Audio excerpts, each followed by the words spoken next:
So, what's going on, guys? It's Wolfie here, and welcome back to my Blackburn Rovers save on FM15. This is episode 2.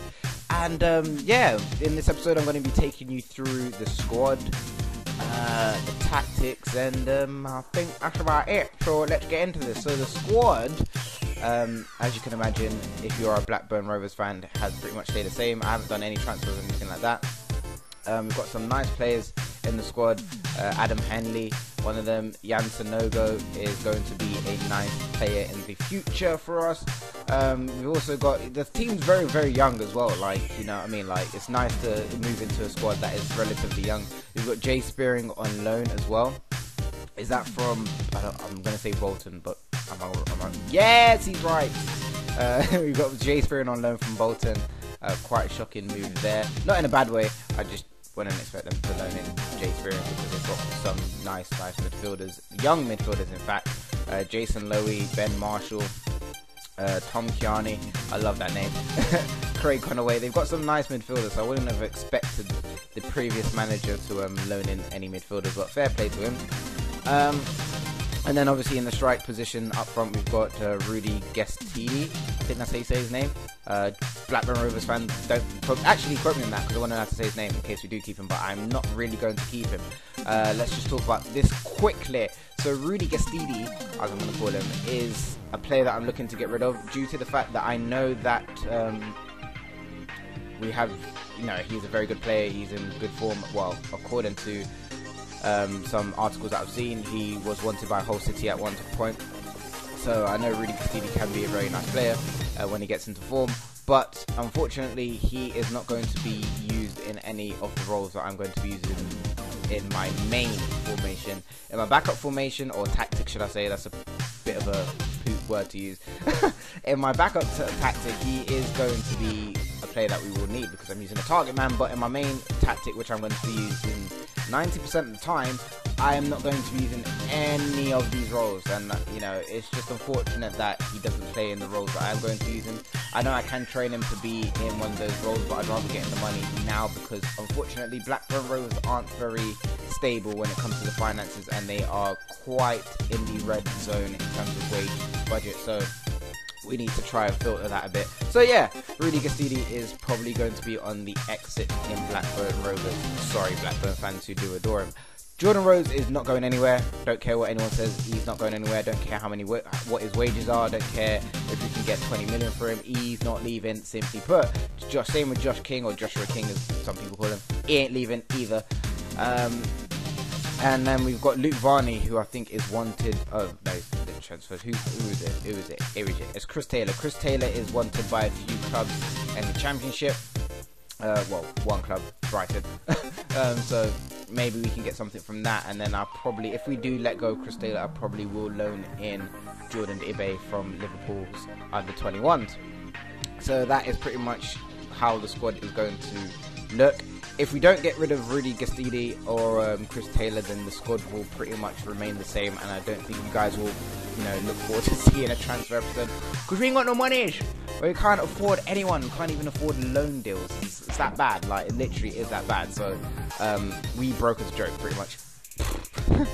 The under 21s, we have a few nice youngsters in there. My main one, Devon Green, who has some disgusting amount of pace. It's actually unbelievable. His physical stats are actually, they're literally, it's a bit ridiculous.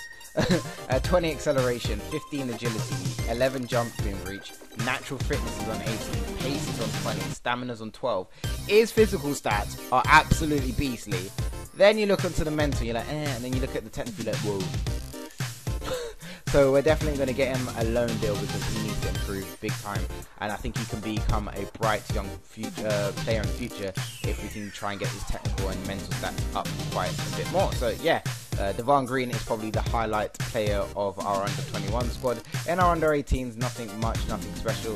Half of these players we're getting rid of anyway because they're not going to do anything. They're not going to reach any standard to play in the first team at all, so there's no point in trying to keep them.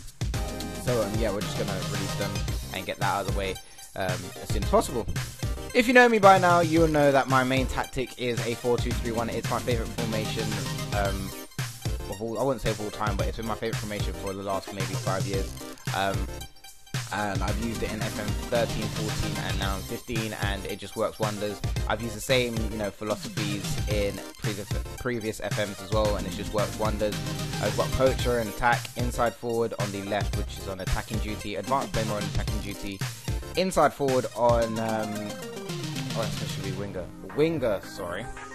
On the right hand side there on attacking duty. Then we've got ball in the midfielder on defensive duty, box-to-box midfielder in support, because I think it was one of my subscribers has previously mentioned to me that my midfield is way too open and my midfield is too attacking, so I need to drop someone in defensive duty and have someone in support, and I've tried it and it has worked a bit, so I'm going to try and see if it works with Blackburn. I know we've got, like I said, a few talented midfielders in our club as well, so that could work wonders. Wing backs for the left and the right, and then the ball playing defender is one of the centre halves along with the central defender. That is my main tactic that I'll probably be using home and away sorry, against smaller teams. Wow, my throat just really got messed up there. Nah, it's not what I wanted. Not it. There we go. The next formation is a 4-1-4-1 with a ball playing defender in the centre half along with the central defender. Wow, that's there. Then we've got a fullback on the right and a wing back on the left. Deep line playmaker in between the midfield and defence, sort of like my Matic player, hopefully. But I don't think we'll find anyone as good as Matic. But it would be nice. Well, it is going to be nice to have a player who can kind of do, the balance between the midfield and the defence. And, as soon as he gets the ball, hoping to pass it to a more creative player to pump it forward to our target man, which I've just given away. Then we're using wide playmaker roles on the left and the right in midfield, due to the fact that I don't want them to push up too much. But if they've got good crossing and stuff, then we can hit early crosses and try and pump it forward to the target man, or even do lob passes through to the target man. It really doesn't matter. Box-to-box midfielder in supportive duty. Then we're using a central midfielder in supporting duty. I haven't got any of them in defensive duty because we've already got my deep line playmaker there, who is going to be handling that business. And then, as I said, we've got a target man here. For the mentality of this formation, we're using contain. Again, it's an away tactic, and I'm pretty much going to be using it against bigger teams. Like, if we do get far in the Capital One Cup or the FA Cup, we're going to be coming up against the likes of Arsenal, Man City, Liverpool, Chelsea, etc. So we need to, try and keep the ball and piss them off, pretty much. Team shape is structured, and then the instructions are not really important. I'll probably go through those maybe when it comes to a game time or something. Actually, let me just show you. We've got play even safer, waste time, close down much more, stay on feet, use tighter marking, stick to positions, work ball into box, pass into space, short pass and retain possession. All the boxes tick to piss a team off. And then in my 4-2-3-1 tactic, we have using the attacking mentality, fluid team shape, and in instructions we've got short passing, pass into space, play out of defense, whip crosses, play wider, close down much more, use offside trap, prevent short goalkeeper distribution, use higher tempo and more expressive, and I should have picked exploit. That's what it should have been. Sorted! So that is my tactics. Staff and that I haven't really changed because I'm going to change that when we get to the Premier League. I usually do change them, but for this case I thought it'd be better when we get to the Premier League and we get better higher status, we can acquire better staff members. So that is why I'm waiting to hold off for the staff and stuff like that. Anyway, that is the end of this episode. If you have enjoyed it, be sure to leave it a like, share, subscribe if you haven't, to be a part of the Wolf Pack, and yeah, have a good day.